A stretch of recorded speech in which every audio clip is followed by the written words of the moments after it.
Right, yan nga mga Benjulup, sumasabay na yung mga young bird natin dyan, tatlong young bird, sumabay na sa liparan sa ating mga panglaro tsaka pang south. Ayan, so nung nakaraan, dito na sila na-viewing, pero ngayon, yan yan, kasama na sila sa pag-low fly, groupings na rin mga Benjulup.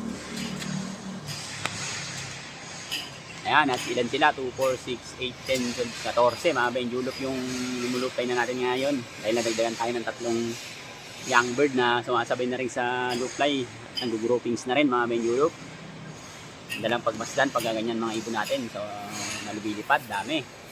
So konti pa yan mga Benjulup para sa atin dahil 14 pa lang yung mga yan na low fly. Nakita natin yung ibang mga groupman sobrang dami talaga ng ibon nila mga Benjulup.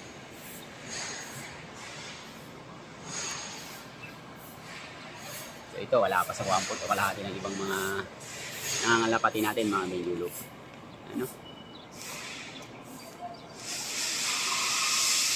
Hey. Sunod, i-raise na rin natin mga YB niyan. So, ibang YB dito. Sunod, nasama na rin sa loop na yan. Pero viewing muna yan mga Benjulup, siyempre. Yan. Alright, prepare natin ang kanilang tubig at kapo ka mga Benjulup. Thank you.